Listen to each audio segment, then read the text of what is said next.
आप सभी स्नेही जनों का स्वागत है आपके अपने YouTube चैनल जानकारी जोन पर। मैं अजीत प्रकाश आज लेकर आया हूं एक अनोखी और ज्ञानप्रद कहानी के माध्यम से आप लोगों के मध्य एक और रोचक तथ्य। तो जैसा कि आप हमारे बैकग्राउंड में जो फिगर है आप उसको देख पा रहे हैं, इसमें जो है हमारे पंडित जी हैं। तो आज का जो कहानी का जो मेन किरदार है, मुख्य किरदार है, वो हमारे पंडित जी हैं।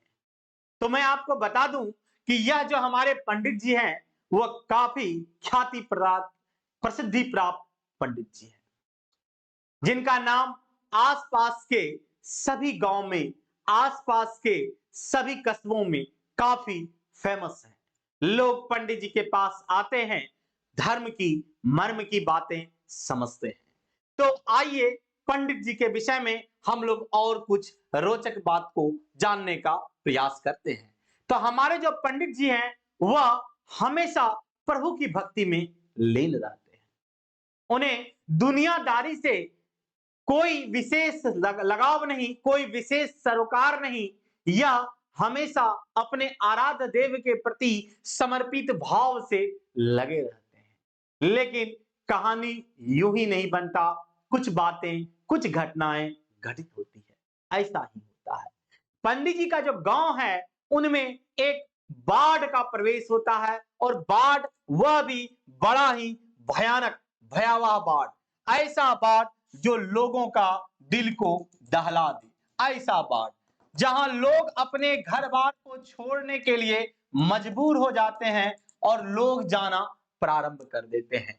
लोगों ने पंडित जी से कहा कि पंडित जी आप भी चलिए हम लोगों के साथ, क्योंकि कि बाढ़ का पानी का जो जलस्तर है वह काफी तेजी से आगे बढ़ रहा है।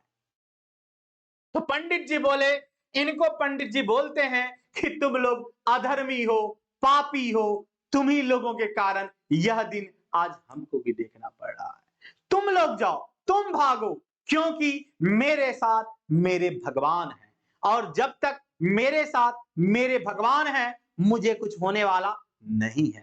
तुम सोचो, तुम डरो, क्योंकि तुम अधर्मी हो, पापी हो, भागो, मुझे कहीं जाने की जरूरत नहीं, मैं तो अपने प्रभु की भक्ति में लीन हूं, मुझे क्या हो सकता है, तुम जाओ। तो ये लोग को लगा कि पंडित जी शायद पगला गए हैं, सठिया गए हैं। बड़ा प्रयास किया कि पंडित जी चलिए चलिए, लेकिन पंडित जी नहीं गए, और गांव के जितने भी लोग थे एक एक करके सभी उन जगहों को छोड़ करके जाने लगे। पानी का जल स्तर सच में ऊंचा उठता चला गया, और पानी का जल स्तर पंडित जी के घुटनों तक पहुंच चुका था। लोग, गांव के सभी लोग लगभग खाली हो चुके थे। गांव में लोगों का आना जाना बिल्कुल बंद हो चुका था। उसी क्रम में हमारे जो है एक सेना का नाव पंडित जी को बचाने के लिए आते हैं, और पंडित जी से कहते हैं कि पंडित जी यह जो है इस नाव पे आप सवार हो जाइए और चलिए हम लोगों के साथ, हम लोगों के साथ इन जगहों को खाली कर दीजिए। पंडित जी से काफी निवेदन करते हैं। पंडित जी कहते हैं तुम अज्ञानी हो, मूर्ख हो, प्रभु हमारी परीक्षा ले रहे हैं, हम भला तुम्हारे साथ कैसे जा सकते हैं। अरे तुम लोगों को डरना चाहिए, तुम जिस नाव पे सवार हो सकता हुआ अभी ही पलट जाए, तुम्हारी मृत्यु हो जाए, तुम डरो, तुम सोचो, मैं तो धर्म का पालन किया हूं, मैं तो सत्य की राह पर चला हूं, मुझे क्या होगा, तुम अपना फिक्र करो। ये लोग पंडित जी को काफी समझाते हैं, लेकिन पंडित जी कुछ नहीं सुनते और अपने जिद पर अडिग रहते हैं। लेकिन ऐसा नहीं होता है, जल स्तर लगातार बढ़ता चला जाता है। इन नाविक को खाली हाथ लौटना पड़ता है, और जल स्तर पंडित जी के कमर को पार करने ही वाला होता है कि एक और नाव पंडित जी को बचाने के लिए जब सेना द्वारा खबर किया जाता है कि एक पंडित जी फंसे हुए हैं, तो एक सेना की टुकड़ी के द्वारा नाव लेकर के पंडित जी को बचाने के लिए आया जाता है, और उनसे निवेदन करते हैं कि पंडित जी अब तो चलिए, अब तो जलस्तर काफी तेजी से बढ़ रहा है, अब तो आपकी मृत्यु हो जाएगी, चलिए। पंडित जी बोले अभी तो परीक्षा की घड़ी शुरू हुई है, तुम मुझे डराना चाहते हो, तुम एक ब्राह्मण को डराना चाहते हो? अरे जो धर्म का ज्ञाता हो, जिन्हें अपने प्रभु पर आस्था हो, तुम सोचो, अपना विचार करो। पंडित जी बहुत सारा भला बुरा उनको बोले और अंत में उस सेना की जो टुकड़ी थी उनको भी खाली हाथ जाना पड़ा। लेकिन इतना पे बात नहीं रुकता है, जल स्तर और काफी तेजी से आगे बढ़ता चला जाता है और इस बार जो है जल स्तर तकरीबन पंडित जी की जो छाती थी वहां तक पहुंच जाता है। तो पंडित जी को बचाने के लिए जब इन सेना के द्वारा अपने बड़े अधिकारी को सूचना दी जाती है, तब सेना के द्वारा पंडित जी को बचाने के लिए एक प्लेन भेजा जाता है। प्लेन से रस्सी फेंका जाता है और कहा जाता है, पंडित जी अब इस रस्सी को आप पकड़ लीजिए, आप जो है अब जल स्तर काफी तेजी से बढ़ रहा है, अब आपकी मृत्यु तय है, आपको निकलना होगा। पंडित जी बोलते हैं, बेवकूफ, तुम हमको डराने का प्रयास कर रहे हो। पंडित जी फिर इनको भला बुरा कहते हैं, इनको जो है डांटते हैं, इनको बताते हैं, धर्म का उपदेश देने लगते हैं और पंडित जी कहते हैं कि मेरे साथ भगवान है, तुम अपना सोचो तुम्हारा क्या होगा, तुम अपना जानो। पंडित जी जाने का नाम नहीं लेते हैं। जल स्तर काफी तेजी से और आगे बढ़ने लगता है। इस बार जो जल स्तर है पंडित जी के लगभग जो है वह कंठ को टच ही करने वाला होता है कि सेना का जो यह जहाज है यह वापस से उनके पास आता है और पंडित जी को कहता है कि पंडित जी अब तो चलिए, अब क्या सोच रहे हैं, मर के ही जान मानिएगा क्या?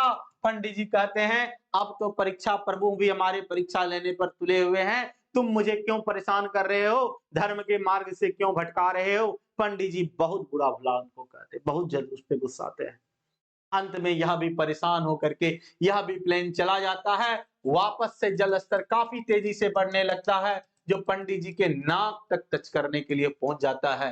तो फिर वह जो है प्लेन वाला फिर से आता है और वापस से कहता है, पंडित जी अब क्या सोचना है धर्म के, भगवान के बारे में, अब भी चलोगे या अब मर के ही मानोगे?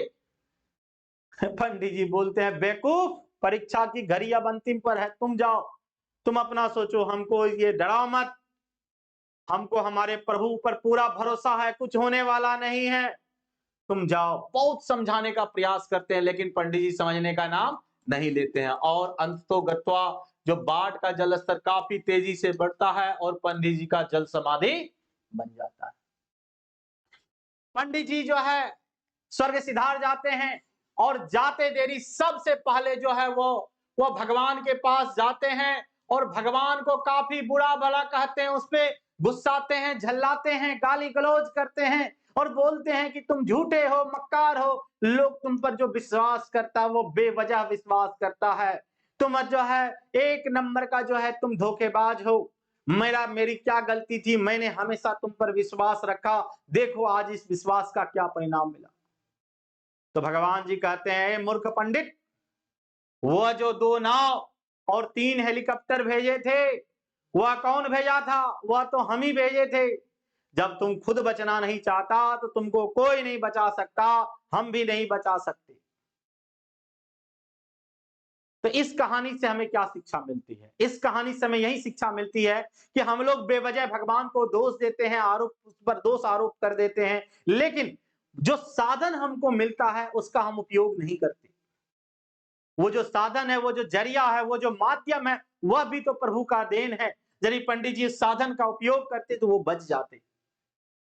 इसीलिए मैं आप सभी तमाम भाइयों बहनों से कहना चाहूंगा कि आपके आसपास जो भी संभावनाएं मौजूद हैं, जो भी आपके आसपास में आपको संसाधन मिला हुआ है, साधन मिला हुआ है, वह उस प्रभु का देन है। उसको दोष देने के बजाय आप अपने कर्म पर ध्यान दें। यदि आप कर्म करेंगे तो प्रभु भी आपके साथ होंगे, यदि आप अपना कर्म नहीं करेंगे प्रभु भी आपका कुछ नहीं कर सकते हैं। तो आज का यह जो कहानी है, आज मैं यहीं पे समाप्त करता हूं। फिर अगले वीडियो में आपसे एक और रोचक कहानी के साथ जरूर जुड़ूंगा। धन्यवाद।